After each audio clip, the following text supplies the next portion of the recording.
Revenge with Karen. You know that smell when a server room hasn't been dusted since the Bush administration? It smells like ozone, burnt plastic, and the accumulated desperation of 1,000 unanswered help desk tickets. That's been my perfume for 15 years. I'm Patricia. I'm the person who makes sure your email works so you can send passive-aggressive notes to Susan in accounting about her yogurt consumption. I'm the one who crawls under your desk to plug in the Ethernet cable you kicked out while daydreaming about early retirement. I am the invisible backbone of this God-forsaken company, and usually I like it that way. Invisibility is a superpower. It means nobody notices when you're watching. But 3 months ago, the invisibility started to feel less like a superpower and more like a burial shroud. I was sitting in my office, converted storage closet that hummed loud enough to vibrate my fillings loose, staring at a budget denial email.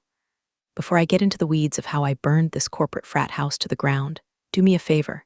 Smash that subscribe button and hit the like, because what I'm about to tell you is cheaper than therapy and way more satisfying than your ex's new engagement failing.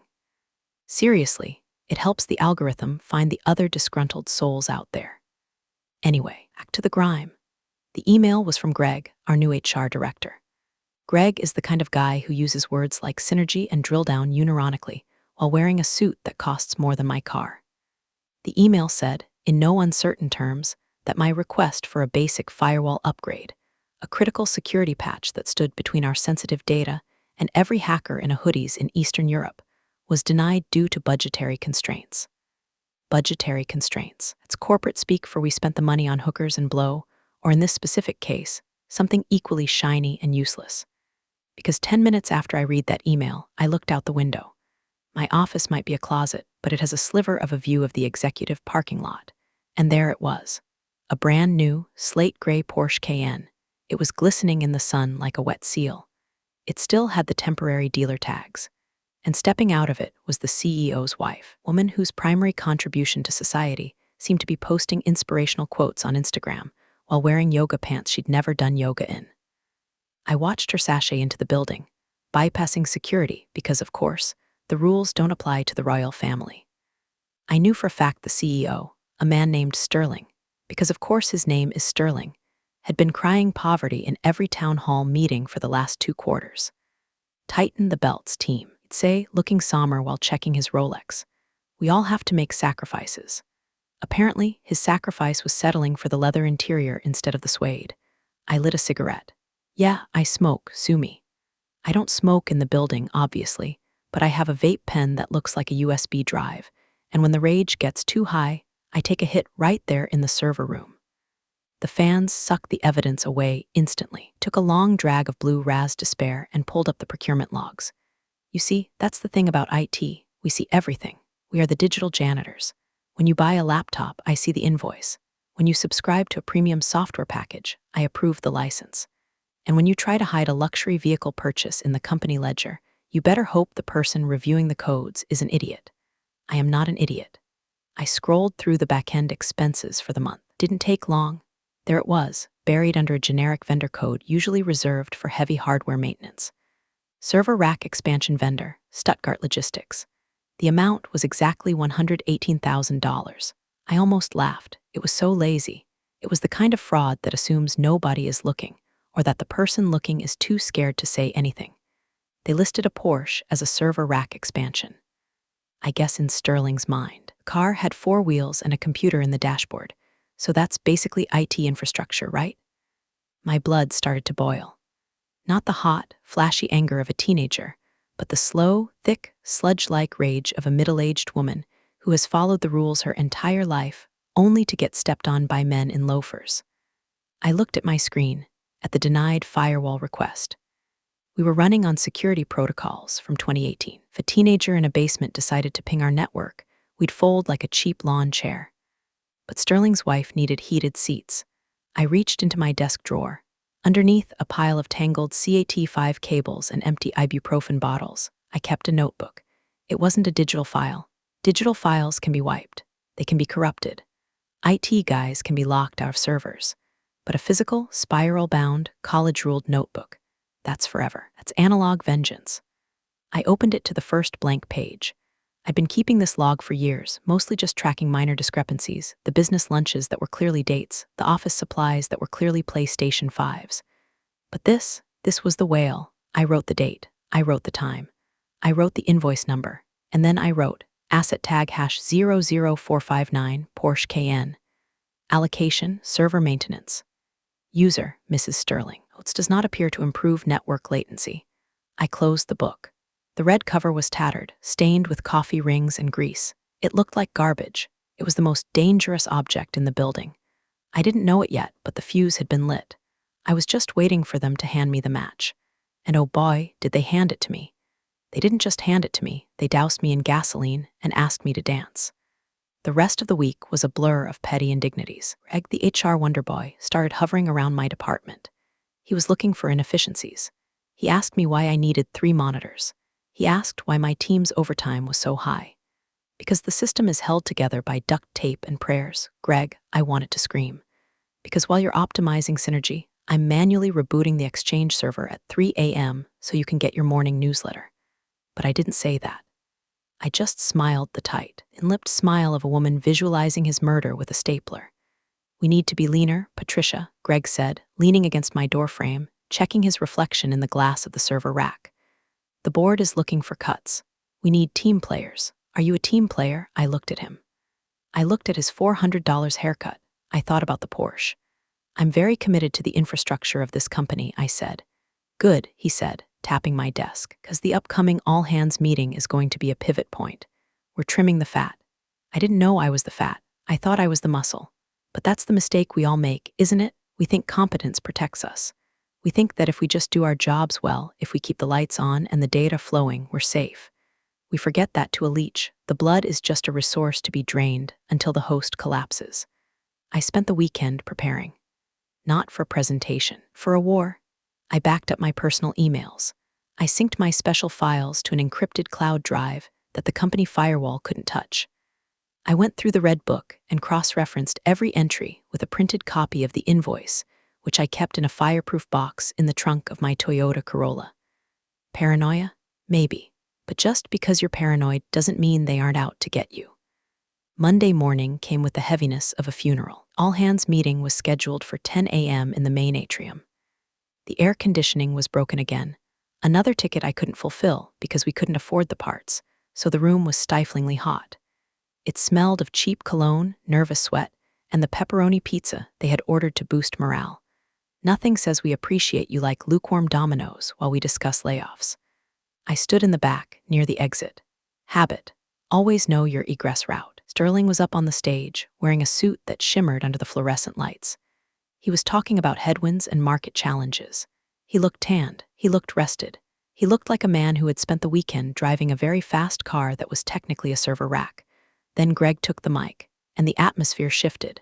It went from boring corporate drone to something sharper, colder. He scanned the room. His eyes landed on me, and I knew. In that split second, hair on the back of my neck stood up. It wasn't just a feeling, it was a frequency. I was about to be the example. We have to address some cultural issues, Greg said, his voice amplified by the speakers I had set up an hour ago. Insubordination, resistance to change, legacy employees who think they own the place. He didn't say my name yet, but he didn't have to. The crowd parted slightly.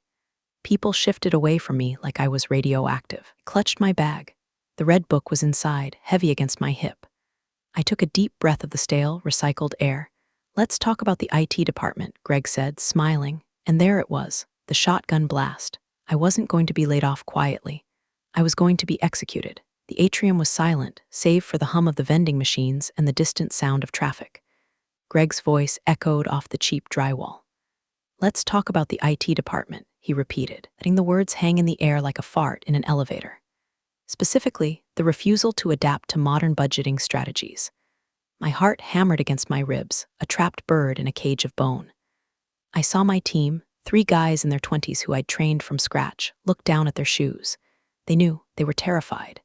If the manager goes, the grunts are next. Sterling stood behind Greg, arms crossed, looking benevolent and stern, like a disappointed father who just found weed in his son's sock drawer. Patricia, Greg said. He said it with a smile. That was the worst part. He smiled like he was doing me a favor. We've discussed the firewall upgrades. We've discussed the budget. And yet, I'm hearing reports that you've been bad-mouthing leadership to your staff, creating a toxicity that we just can't have in our family-first culture. I hadn't bad-mouthed anyone. I had stated facts. Fact, the servers are overheating. Fact, the licenses are expired. Fact, we are drowning. But in corporate land, stating a negative fact is an act of treason. It's insubordination, Greg continued, his voice rising for theatrical effect. And frankly, it's incompetence. If you can't manage a budget, you can't manage this department. Effective immediately, we are terminating your employment. The room gasped. A collective, sharp intake of breath. Don't fire a 15-year veteran in an all-hands meeting. You do it on a Friday afternoon, quietly, with a cardboard box and a security escort. This was a show trial. This was a public beheading to scare the rest of the serfs into submission. They wanted me to cry. They wanted me to shout, to make a scene, to prove I was the emotional, difficult woman they were painting me as. My hands were shaking. I put them in my pockets so nobody would see. I felt the cool metal of my vape pen and the rough texture of a napkin. I looked at Greg. He looked triumphant. He looked like a cat who had just caught the canary and was waiting for the applause. You can leave your badge at the front desk, Greg said, dismissing me with a wave of his hand. Security will escort you out. Time slowed down. It really does, you know. In high-stress situations, your brain dumps adrenaline and cortisol. The world turns into a high-frame-rate movie. I saw the sweat bead on Sterling's upper lip. I saw a piece of spinach in the receptionist's teeth. I saw a man in a gray suit standing off to the side, near the water cooler. He wasn't an employee. He was holding a clipboard and looking incredibly bored. I recognized him. Not him specifically, but his type. The rimless glasses, the cheap haircut, the absolute lack of soul in his eyes. He was an auditor, an external forensic accountant. They must have brought him in to justify the restructuring, to rubber stamp their lies. A calm washed over me. It was cold and clear like ice water. If I was dead anyway, I might as well haunt the place. Incompetence, I said. My voice wasn't loud, but the room was so quiet it carried. Greg blinked. Excuse me? You said I was being fired for incompetence regarding the budget, I said, stepping away from the wall. I started walking toward the front of the room. Not toward the stage, toward the accountant. Patricia, this isn't a debate, Greg snapped, his smile faltering. Security, 2 rent-a-cops guys I've shared donuts with for a decade, took a hesitant step forward. I shot them a look, the don't you dare look I used when they tried to bypass the web filter to watch sports. They froze. I kept walking. My heels clicked on the linoleum. Click, click, click, sound of a clock counting down. I reached into my bag. I didn't pull out a weapon, though I'm sure Greg panicked for a second thinking I might. I pulled out the red book. It looked pathetic. The spiral binding was bent. The cover was peeling. It looked like the diary of a madwoman, and in a way it was. It was the diary of a woman maddened by greed and stupidity. I stopped in front of the accountant. He looked up, startled. You're the forensic auditor, right? I asked, nodded slowly. I am. Name's Miller, Mr. Miller, I said, loud enough for the back row to hear. I'm being fired for managing the budget incorrectly. I think you should see the real budget. Patricia, Sterling shouted from the stage. The benevolent father mask dropped. That is company property. You are unauthorized to. I ignored him. I handed the book to Miller. It's a personal log, I said. My handwriting, my observations. But the invoice numbers, those are real. Can look them up in the Oracle database. Assuming they haven't been deleted yet. Miller took the book. He looked at it with the distaste one might show a dead rat, but he opened it. Patricia, step away.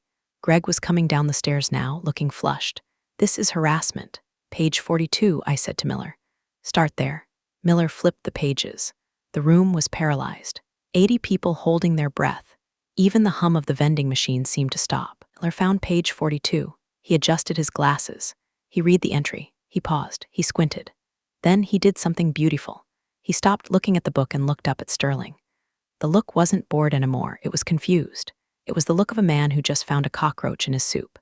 Mr. Sterling, Miller said. His voice was dry, papery. Sterling froze.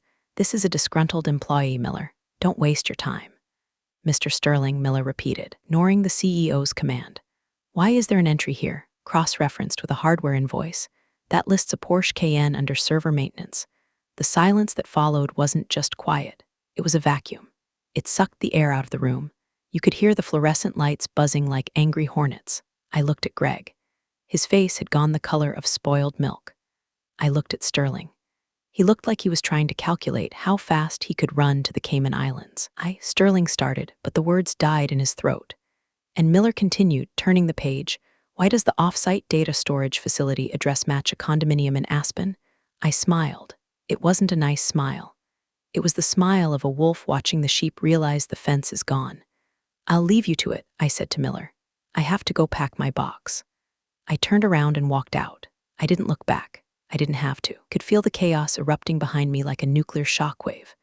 The murmurs started low and turned into a roar. I walked past the stunned receptionist, past the security guards who were trying very hard to look at the ceiling, and out into the hallway. My hands were still shaking, but not from fear anymore, from adrenaline, from the sheer, unadulterated high of dropping a grenade into the lap of the man trying to strangle me. I made it to my office, my closet, had about 10 minutes before they cut my access. I knew how IT worked. I wrote the protocols. I sat down at my desk, my fingers flying across the sticky keyboard. I didn't steal data. That would be illegal. I just ensured that my personal backups were secure, and I sent one final command to the server. A little dead man's switch on the logging system.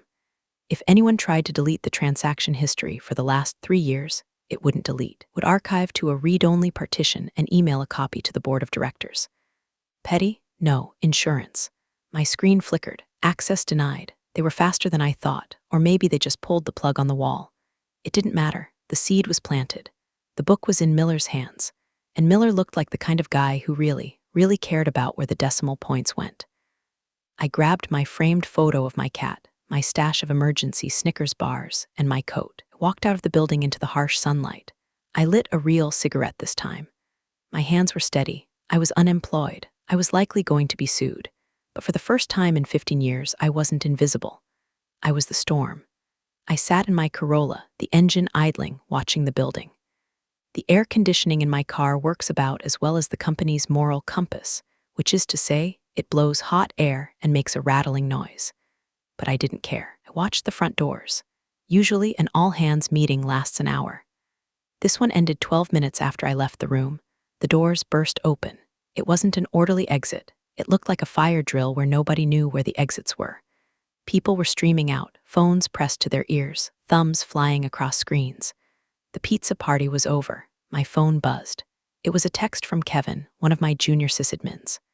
Kevin is 22, wears anime t-shirts to client meetings, and is a wizard with SQL databases. OMG Pat, Sterling is screaming at the accountant. Greg is crying. I think Greg is literally crying. They kicked everyone out. What was in that book? I smiled and typed back, just the specs, Kevin, just the specs. I put the car in gear and pulled out of the lot, driving right past the slate gray Porsche. I couldn't resist. I slowed down.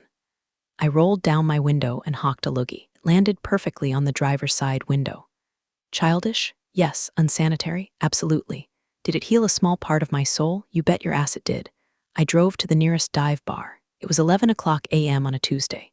The place smelled of bleach and regret. Perfect. I ordered a whiskey sour. The bartender, a guy named Al who looked like he'd fought in 3 different wars, didn't even blink. Rough day? He asked. Best day of my life, Al, I said. Just fired my boss. Cheers to that, he grunted. While I nursed my drink, I thought about the book, the red book. It wasn't just a list of expenses. It was a timeline of arrogance. You see, fraud starts small. It starts with a team dinner that includes 3 bottles of $200 wine. Then it's a conference trip to Vegas where the conference is 1 hour and the networking is 3 days at the blackjack tables. Then, when nobody stops them, and the IT lady just processes the invoice because she wants to keep her job, they get brave. They get stupid. The Porsche was just the tip of the iceberg. The server rack expansion was bold, but the cloud storage redundancy project, that was my favorite. They billed the company $45,000 for off-site storage. The address for the vendor was a residential plot in Florida owned by Greg's mother. Unless Greg's mom was running a data center in her sunroom next to her orchids, that money was gone. I knew Miller would find that one. It was on page 56. My phone buzzed again. Another text, this one from Sarah, the receptionist. Security just locked down the executive wing. They're shredding stuff. I can hear the shredders from the front desk. It sounds like a giant hamster chewing on cardboard. I took a sip of my whiskey. Shredding. Amateurs. You can shred paper. Can't shred a digital footprint unless you know exactly where to look. And the only person who knew the map of the network was currently drinking cheap whiskey and eating pretzels. I realized then that I had crossed a line. There was no going back. I wasn't just a disgruntled employee anymore. I was a whistleblower. And whistleblowers don't get severance packages. They get lawsuits. I needed to be smart. I opened my laptop, my personal one, beat-up Dell that weighed a ton but ran Linux like a dream. I connected to the bar's Wi-Fi. I needed to secure my perimeter. I logged into my bank account.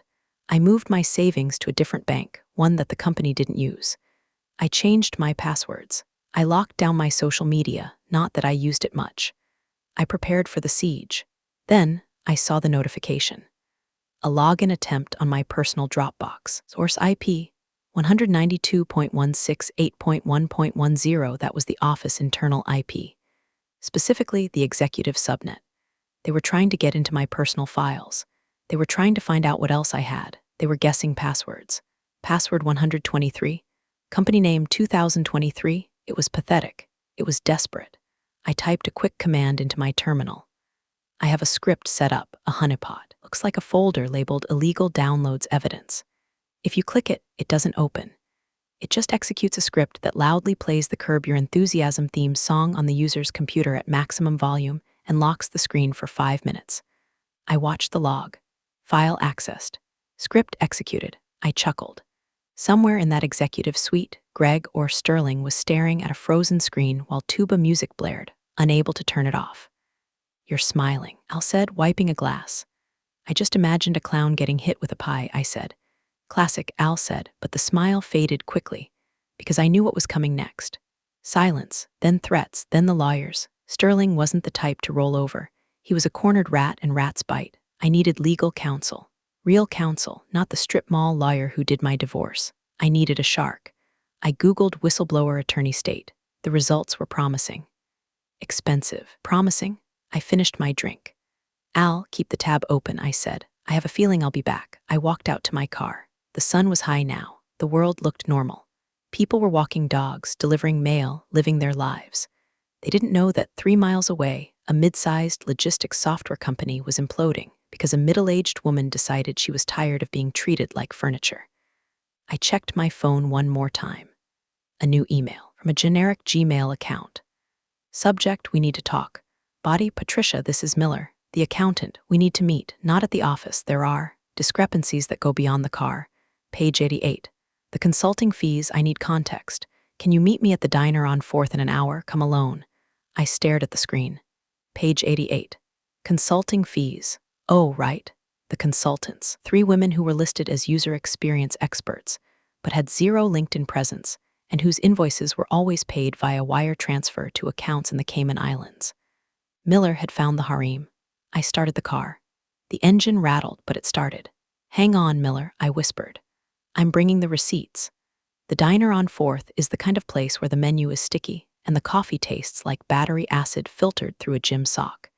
It was perfect. Nobody from the C-suite would ever be caught dead here. They were allergic to vinyl booths and waitresses named Barb who call everyone sugar. I spotted Miller in the back corner booth. He looked out of place. His suit was too crisp, his posture too rigid. He looked like an undercover cop in a bad movie. He had the red book open in front of him, flanked by an untouched cup of coffee and a plate of dry toast. I slid into the booth opposite him. He jumped slightly, covering the book with his hand. "Relax, Miller," I said, signaling Barb for coffee. "It's not a show, it's just felony embezzlement." He adjusted his glasses, looking around the diner nervously. "Patricia," he said, his voice a hushed whisper, "do you have any idea what you've handed me? A one-way ticket to unemployment?" I asked, "or a Porsche?" "Depends on who you ask." "The Porsche is the least of it," he said, tapping the page. Page 88. These user experience consultants, 3 of them, billed at $5,000 a week each, for 2 years. "Yeah," I said, pouring sugar into the black sludge Barb had just dropped off. I looked up their IP addresses once. Curiously, they all logged in from the same luxury apartment complex in Miami, and they never submitted a single line of code, report, or ticket. Not one. Miller looked pale. I checked the vendor registry. The tax IDs belonged to shell companies. "Patricia, this is looking like money laundering or paying for services that are definitely not IT related." Hookers, Miller, I said flatly, you can say it. They're high-end escorts. Sterling thinks he's slick, but he's just a cliché with a corporate credit card. Miller rubbed his temples. If this gets out, the stock will tank. The board will be liable for lack of oversight. The SEC will get involved. Good, I said. Burn it down. I can't just burn it down, he hissed. I have a fiduciary responsibility. I need proof. The book is a lead, but it's not proof. I need the digital trail, the emails approving these invoices. The wire transfer authorizations. They locked me out, I reminded him. They're probably shredding the servers right now. Miller looked at me. A long, calculating look. You were the IT manager for 15 years. You built the system. Are you telling me you don't have a back door? I took a slow sip of coffee. Burned my tongue. I looked at Miller. Could I trust him? He was a suit, but he was an auditor. Auditors care about numbers making sense. They hate chaos. Right now, Sterling was chaos. I was the key to order. Hypothetically, I said, leaning in. If there were a shadow backup, a mirror of the procurement server that updates in real time to a private server, where would one look for it? Miller's eyes widened. Hypothetically, I continued, might look for user account named sysadmin ghost. And the password might be the first line of the company mission statement, backwards, with A at the end. Miller pulled out a notepad and scribbled furiously. But Miller, I grabbed his wrist. He froze. If you use that, you burn them, all of them. Sterling, Greg, the CFO, everyone who signed off. There's no going back. If they find out I gave you access, they will come for me. Legally and probably personally. Already coming for you, Patricia, Miller said, pulling his hand away. I got a call from legal on the way here. They're drafting a cease and desist. They're talking about a civil suit for theft of proprietary data, meaning this book. Let them come, I said, though my stomach did a little flip. I need to verify the wire transfers, Miller said, standing up. He threw a 20 on the table, if this ghost account works. This is Enron level stupid. But Patricia? Yeah, stay safe. These guys are arrogant, but they have money. Money buys scary friends. He hurried out of the diner, clutching the red book to his chest like a holy text. I sat there for a while, staring at the grease stains on the table. Enron level stupid. I liked the sound of that. My phone rang, unknown number. I stared at it. It rang 4 times before I picked up. Hello, Patricia. The voice was smooth, slick. It sounded like a lawyer. This is Jonathan Vance, representing Sterling Logistics, calling to discuss the return of company property currently in your possession. I don't have any company property, I said. I left my laptop on the desk. We're talking about the logbook, Patricia, Vance said. His tone dropped an octave. And we're talking about the confidentiality agreement you signed in 2008. If that book is shared with unauthorized third parties, we will be forced to seek damages. Significant damages. We're talking your house, your pension, your future. Is that a threat, Jonathan? It's a reality check, he said. Bring the book to the office by 5 p.m. We're prepared to offer a severance package. 6 months' pay and a neutral reference. If you cooperate, 6 months' pay, hush money, it was tempting. For a split second, the tired part of me, the part that just wanted to pay my mortgage and watch Netflix, thought about it. 6 months. I could find a new job, could forget Sterling and his Porsche and his Miami consultants. Then I looked at the coffee cup. Styrofoam, cheap, disposable. That's what I was to them, disposable. If I took the deal, they'd win. They'd keep the Porsche. They'd keep the escorts. And in 6 months, they'd find a reason to sue me anyway. Jonathan, I said, you can take your severance package and shove it up your exhaust pipe. Patricia, be reasonable. I don't have the book, I lied. I gave it to a friend. What friend? Vance's voice cracked. His name is Miller, I said. Maybe you know him. I hung up. I blocked the number. I was shaking again. I lit a cigarette right there in the booth. Barb walked over with the pot. You can't smoke in here, Han, she said gently. Sorry, Barb, I said, dropping a 10 on the table. I'm celebrating. Celebrating what? Burning a bridge, I said, sliding out of the booth and watching the fire spread. I walked out to the car. Had a feeling the ghost account was about to get very busy. I needed to get home and monitor the fireworks. But first, I needed to buy some wine, cheap, boxed wine, because if I was going to watch the world burn, I wasn't going to do it sober. My apartment isn't much. It's a 2-bedroom on the 2nd floor of a complex that smells perpetually of curry and dryer sheets. But the 2nd bedroom is my sanctuary. I call it mission control. 3 monitors, a server rack I salvaged from a dumpster in 2015, and an ergonomic chair that cost more than my couch. I poured a glass of Sunset Blush boxed, $14.99, and settled in. I fired up the VPN, not the company one. They'd killed that certificate an hour ago. I used the backdoor I'd mentioned to Miller, the ghost account. I built it 4 years ago when Sterling insisted on streamlining our security by firing the night shift monitoring team. I needed a way to patch servers from home without waking up the VP of operations for approval every time. It was a violation of policy. It was also the only reason their network hadn't been held for ransom by Russian botnets twice a week. I was in. The dashboard lit up like a Christmas tree. Usually, logs scroll by at a lazy pace. A log in here, a file saved there. Today, it was a waterfall of red text. User, Greg HR executing delete command on directory. /HR/performance reviews /user, CFO office accessing archive, /finance/wire transfers 2022 system alert, bulk delete attempt blocked by admin policy. I laughed out loud. Miller didn't waste time. Must have used the ghost account to initiate a legal hold. A legal hold is the digital equivalent of freezing time. It locks every file, every email, every version history. You can try to delete it, and the system will say file deleted, but in reality, it just moves it to a hidden folder labeled evidence. I watched Greg try to delete the same folder 6 times. Attempt 1, failed. Attempt 2, failed. Attempt 3, failed. Sanity is doing the same thing over and over, and expecting different results. Greg, I whispered to the screen, taking a sip of wine. Then the emails started flying. I couldn't read the bodies of the encrypted ones, but I could see the subject lines and the recipients. From Sterling CEO to Jonathan Vance legal subject, urgent stop the auditor from Greg HR to Sterling CEO subject, she knows about the renovations. Renovations. Frantically cross-referenced the red book in my memory. Ah yes, page 62. Office improvement, 3rd floor, $80,000. We don't have a 3rd floor. The building only has 2 floors, but Greg just bought a new house. I bet his kitchen has some really nice marble countertops. I felt a strange sense of dissociation. For years, these people had been my gods. They decided my salary, my hours, my worth. I had walked on eggshells around them, afraid to ask for a raise, afraid to speak up. Now, they were just pixels on a screen, scrambling like ants under a magnifying glass. I was the kid with the sun in my eyes. A new alert popped up. A system-wide broadcast. To all staff from IT support, the new guy, probably an intern, subject. System maintenance, do not log off, oh honey, I said. That's not maintenance. They were trying to seize the laptops. We're going to go desk to desk and confiscate machines to scrub them locally since the network was locked.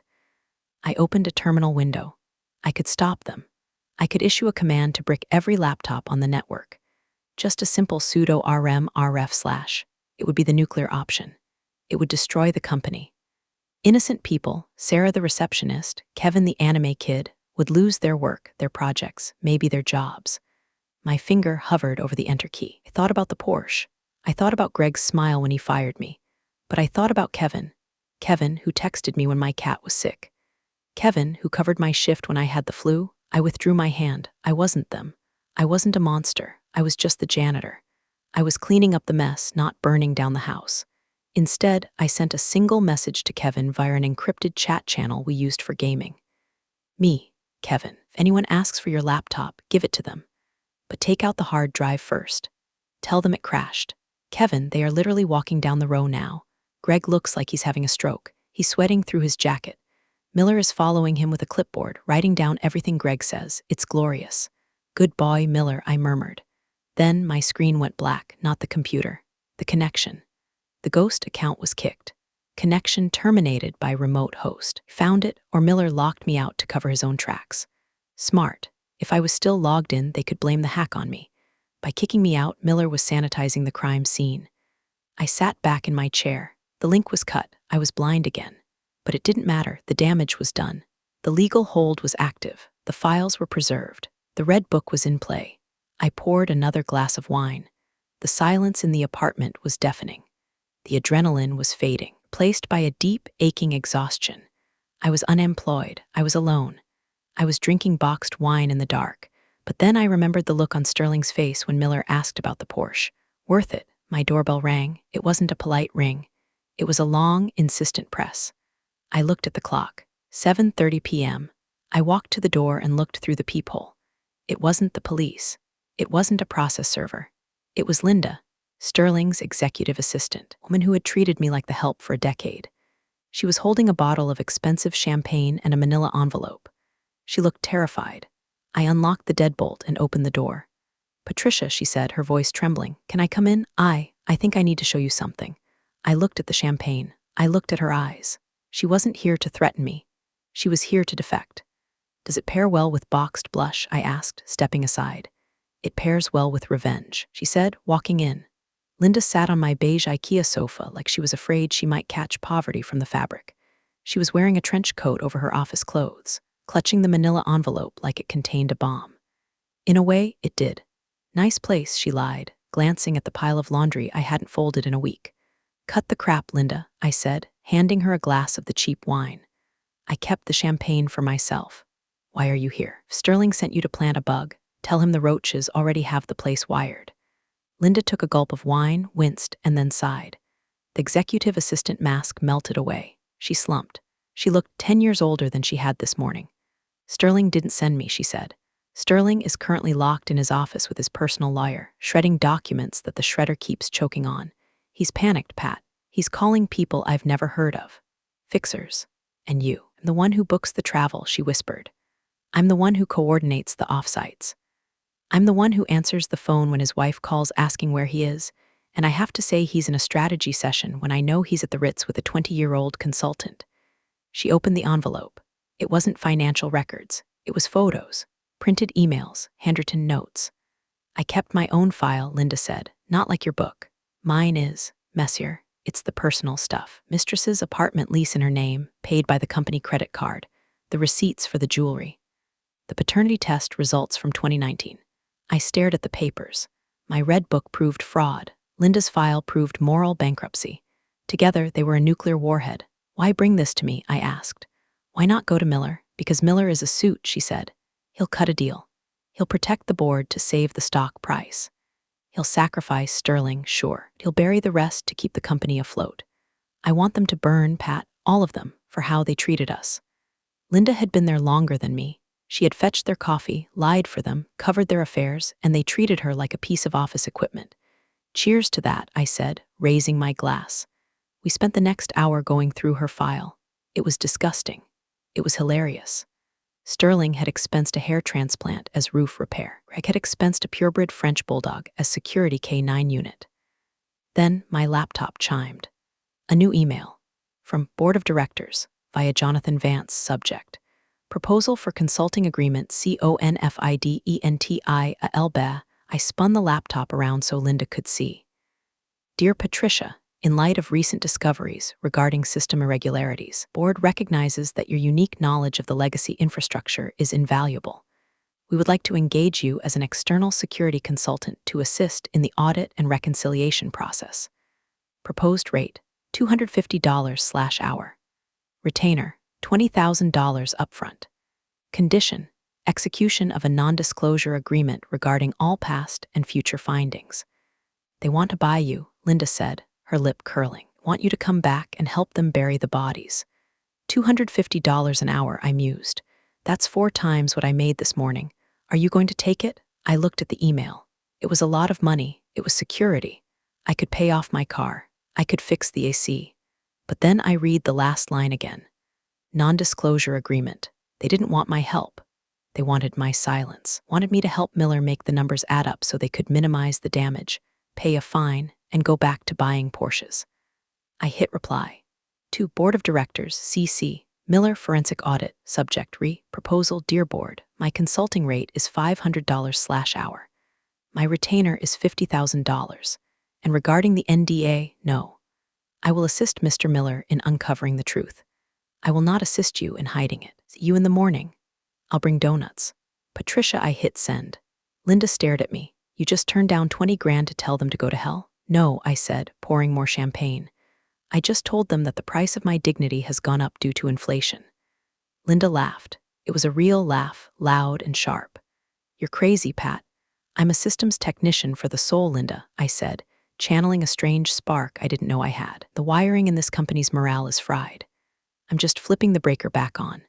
"So what happens tomorrow?" Linda asked. "Tomorrow," I said, "we go to work. But not for them. For the truth, I should go, Linda said, standing up. I need to feed my cat, and I need to delete some emails from my sent folder before Miller gets to them. Don't bother, I said. The legal hold captured everything at 11 o'clock a.m. If you sent it, they have it. Linda paled, but added, I know the guy who manages the archive. Kevin, I might be able to ask him to misplace a few specific files, if they aren't relevant to the fraud. Linda looked at me with tears in her eyes. Thank you. Get out of here, Linda, I said, and drive safe. Watch out for Porsches. She left. I was alone again. The high was wearing off, replaced by the cold reality of what I had just done. I had declared war on a corporation with unlimited resources, would drag my name through the mud. They would investigate my life. They would find out about my unpaid parking tickets, and that time I stole a stapler in 2009. But I had the red book. I had Linda's file. And I had Miller, who, despite being a suit, seemed to have a taste for blood. I went to the window. I looked out at the parking lot of my apartment complex. My beat-up Corolla looked noble under the street lamp. We ride at dawn, I whispered to the car. Then I went to bed. I slept like a baby who had just set fire to a dumpster and was dreaming of marshmallows. The next morning, I didn't wear my usual hoodie and jeans. I put on a blazer I hadn't worn since my grandmother's funeral. It smelled slightly of mothballs and victory. I drove to the office. The gate arm was down. My badge didn't work, obviously. I pressed the intercom button. Security, a voice crackled. It was Dave. Good old Dave. Morning, Dave. It's Patricia, Pat. I can't let you in. List says you're banned. Dave, I said, leaning out the window. I'm here to see Mr. Miller. If you don't let me in, I'm going to tell him you've been using the security monitors to watch Netflix for 3 years. There was a pause. The gate arm lifted. Thanks, Dave. I parked in my usual spot, way in the back. But as I walked toward the entrance, I saw it. The reserved spot closest to the door. CEO was empty, no Porsche. I walked into the lobby. The atmosphere was post-apocalyptic. People were whispering in corners. The receptionist, Sarah, looked up and her eyes went wide. She gave me a subtle thumbs up under the desk. I walked straight to the elevators. Nobody stopped me. I went up to the second floor, the executive suite. The glass doors were open. Boxes were everywhere. It looked like a moving day, but with more sobbing. I found Miller in the main conference room. He had turned it into a war room. Whiteboards covered in diagrams. Stacks of paper everywhere. My red book sat in the center of the main table like the Bible on an altar. Miller looked up. He looked exhausted. He hadn't slept. You're here, he said. I saw your email. You have balls, Patricia. I have documentation, Miller. Better than balls. The board is freaking out, Miller said, rubbing his eyes. They rejected your fee, obviously. They agreed to give you immunity if you help us decrypt the ghost logs. Deal, I said. Where do we start? The CFO, Miller said. He called in at 6 a.m., medical leave, heart palpitations. He's currently on a flight to a non-extradition country, if I had to guess. He won't make it, I said. I tracked his company phone. He's at the airport, but his flight is delayed. Weather. Miller stared at me. You tracked his phone? I'm the admin, Miller. I track all the devices. Forgot to turn it off. Miller smiled. A real, genuine smile. God, I love IT people. We spent the next 6 hours dissecting the corpse of the company. It was worse than I thought. The consulting fees were just the start. There were phantom employees, people on the payroll who didn't exist, their salaries being routed to shell accounts controlled by the VP of sales. There were vendor rebates that were just kickbacks. Around noon, Greg walked in. Looked like he had slept in a dryer. His suit was wrinkled. His hair was a mess. He saw me sitting at the head of the table, eating a bagel. What is she doing here? Greg demanded, his voice cracking. She's a terminated employee. This is a breach of sit down, Greg Miller said, not even looking up from a spreadsheet. I am the HR director, Greg shouted. I determine who is allowed in this, Greg, I said, wiping cream cheese from my lip. Looking at your home office stipend from 2021. You claimed $12,000 for ergonomic workstation. The invoice is from a company that sells hot tubs. Greg froze. His mouth opened and closed like a fish. It has hydrotherapy features, Greg stammered, for back pain. Caused by sitting a hot tub, Greg, Miller asked, looking over his glasses. You expensed a hot tub. Everyone was doing it, Greg yelled. Sterling bought a boat. Got him boat? He listed it as Marine Logistics Research. The room went silent. Miller slowly picked up his pen. A boat, Miller repeated. Do tell. Greg realized his mistake. He had just ratted out the boss to save himself. The crab bucket mentality in full effect. I shouldn't have said that. Too late, I said, typing on my laptop. Searching for Marine Logistics. Oh, here it is. $250,000. Vendor, seize the day yachts. Nice pun. Miller looked at Greg. Go to your office, Greg. Don't touch your computer. Don't touch your phone. Just sit there and wait for the police. Police? Greg squeaked. This crossed the line from civil to criminal about 4 hours ago, Miller said. Federal fraud, wire fraud, embezzlement. Greg turned and ran. Literally ran. We heard his footsteps pounding down the hallway. He's going to the shredder, I said. Let him, Miller said. We have the digital backups. Thanks to you. I looked at the whiteboard. The lines of fraud connected everyone. The CEO, the CFO, HR, sales. It was a cancer. And for 15 years, I had been the one keeping the host alive, unknowing. How did nobody notice? I asked quietly. They did, Miller said. They just didn't care. As long as the stock went up, nobody looked in the basement. Well, I said, closing my laptop. The basement just flooded. The elevator dinged. 2 men in windbreakers walked in. On the back of their jackets, in yellow letters, FBI. Miller stood up and buttoned his jacket. Showtime. I stayed in my chair. I wasn't part of this. I was just the janitor. I watched as the agents walked toward Sterling's office. I heard a shout. I heard a thud. Then I saw Sterling being led out in handcuffs. He looked at me. He looked right at me. There was no arrogance left, just confusion. Looked like a man who couldn't understand how the help had become the executioner. I raised my bagel in a toast. Drive safe, I whispered. The days following the raid were a blur of surrealism. The office stayed open, technically, but it was a ghost town. The coffee machines ran dry and nobody refilled them. The plants started to wilt. The family first posters in the break room peeled off the walls, as if rejected by the building itself. I wasn't an employee anymore, but I was there every day. Miller had deputized me as a special advisor. It meant I got a visitor badge and a desk in the corner of the conference room, but no benefits. I didn't care. I was there for the show. The rumors were wild. Someone said Sterling had a secret family in Brazil. Someone said the CFO was caught trying to cross the Canadian border with a suitcase full of gold bars. The truth was more boring. They were all out on bail, sitting in their mansions, blaming each other. Greg resigned to pursue other opportunities. The email went out on a Wednesday. After 5 years of dedicated service, I have decided to move on to new challenges. I replied to the all-staff list because Miller had reactivated my email. Reply all. Good luck with the hot tub, Greg.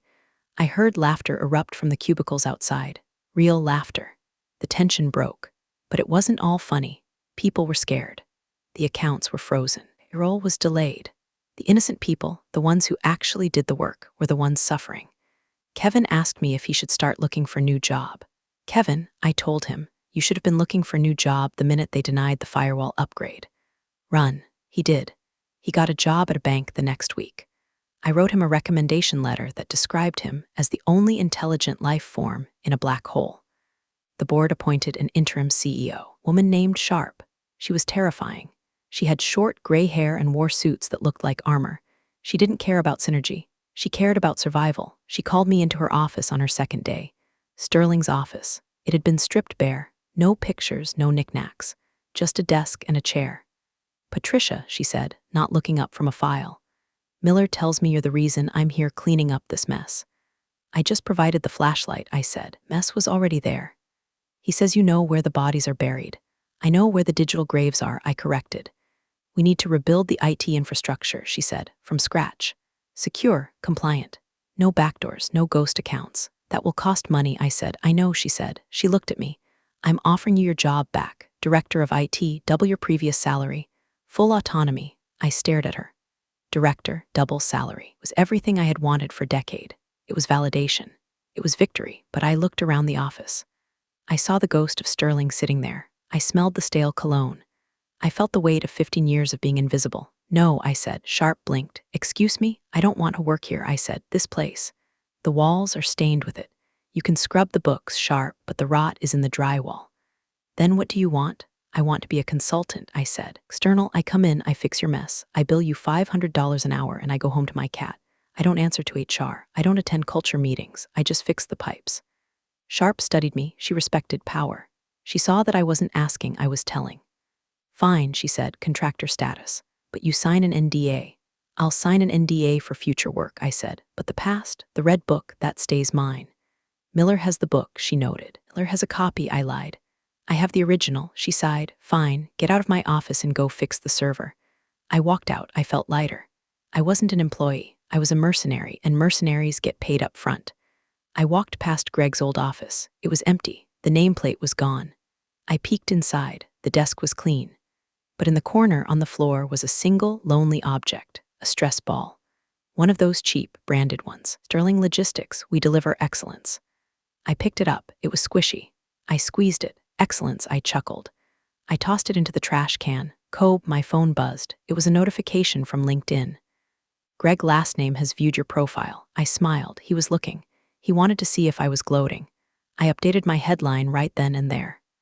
From IT manager at Sterling Logistics to CEO at Red Book Consulting, specializing in forensic cleanup and Porsche disposal. I hit save.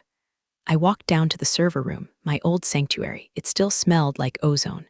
But the hum was different now. It wasn't a death rattle, it was a heartbeat. And for the first time, I held the controls. But there was one loose end. The Bible-thumping mom, Greg's mother, the one with the cloud storage sunroom. I pulled up her address on my phone, Florida. I wasn't going to Florida, but I knew someone who was. I opened a new email to anonymous tip at IRS.gov subject, tax fraud/shell company activity. I typed quickly. I attached the PDF of page 56. Forgiveness is divine, I muttered, hitting send, but an audit is mandatory. The final act didn't happen in a courtroom. It happened in the boardroom 3 months later. I was invited to testify to the full board of directors, not the local managers, the big guns, investors from New York who owned the holding company that owned Sterling Logistics. They sat around a mahogany table that cost more than my education. They looked like a row of vultures in expensive suits. Sharp was there. Miller was there. And sitting at the far end, looking shrunken and gray, was Sterling. He was out on bail, allowed to attend only to answer questions regarding asset recovery. I walked in. I was wearing jeans and a band t-shirt, Pink Floyd. Wall, I didn't care. I was billing them for the time it took me to walk from the door to the chair. Miss Patricia, the chairman said. He was a man who looked like he was carved out of granite. Thank you for joining us. Mr. Miller indicates that your personal records were instrumental in uncovering this web of deceit. You're welcome, I said, spinning slightly in the leather chair. We have one final discrepancy, the chairman said. A sum of $500,000 is unaccounted for. It was withdrawn in cash over a period of 5 years. Mr. Sterling claims he doesn't recall where it went. Mr. Miller cannot trace cash. They all looked at Sterling. He stared at the table. I need to know, the chairman said, leaning forward. Was there another partner, another shell company? I looked at Sterling. I knew where the cash went. I had found a folder on his laptop labeled the fix. It wasn't a fix. It was hush money. Had an illegitimate child in 2015. He had been paying the mother off in cash to keep it quiet. If I revealed this, it would destroy his family completely. His wife, the Porsche lady, would leave him. His kids would hate him. It was the nuclear option. Sterling looked up at me. His eyes were pleading. He knew that I knew. He was begging for mercy. The man who denied my firewall. The man who let Greg fire me publicly. He was begging the janitor for a lifeline. I thought about mercy. I thought about the high road. Then I thought about the text I got from Linda yesterday. She was struggling to find work because her name was tied to the scandal. Collateral damage. The cash, I said slowly, holding Sterling's gaze. The room held its breath. The cash was used for lifestyle enhancement, I said. Gambling debts. Illegal sports betting, very messy. No paper trail. Sterling's eyes widened. I had lied. I had covered his affair. Why? Because gambling is a vice. An affair destroys a family. I didn't care about him, but I didn't want to be the reason a kid grew up without a father, even a scumbag one. Also, knowing I held his darkest secret was a far better punishment. I owned him now. Forever, the chairman sighed, gambling, pathetic. Very well, we will add it to the civil suit. Sterling slumped. He mouthed a silent thank you. I winked at him. Don't thank me, you're still going to prison. I stood up. We done? I have a server migration at 2 o'clock. Yes, the chairman said. Thank you, Patricia. We will wire your final consulting fee. I walked out of the boardroom. I walked out of the building. The sun was shining, the air smelled of exhaust and freedom. I got into my Corolla. It started on the first try, good girl. I drove home. I didn't go back to the mission control room. I went to the living room. I sat on my couch. I opened a beer, not wine, beer. I turned on the TV. I pulled up YouTube. I searched for Danny DeVito eating an egg asthma. Don't judge me, it's soothing, the crunching, the chewing. It's the sound of a man who doesn't give a damn what anyone thinks. I took a sip of beer. My phone buzzed, a notification from the bank. Deposit received $50,000.00. I smiled, then another notification from TikTok. It was a video from Tyler, the app affair partner of Sterling's wife. He had been tracking him for fun. The video showed him wearing a vintage Vietnam jacket, my dad's jacket, the one Sterling's wife had accidentally donated to Goodwill when she organized the office charity drive 3 years ago. I recognized the patch. Caption, thrift store gold. Vintage fit for a king. I stared at the screen. The war wasn't over. I cracked my knuckles. I opened my laptop. "Okay, Tyler," I whispered to the empty room. "Let's see if your tax returns are as vintage as that jacket." Danny DeVito crunched an egg on the TV. I took another sip of beer. I was healed. We were all healed, except Tyler. Tyler was about to have a really bad week. Thanks for joining the fun, you office survivors. Subscribe for more switch-flicking drama. Let's make your former coworkers sweat.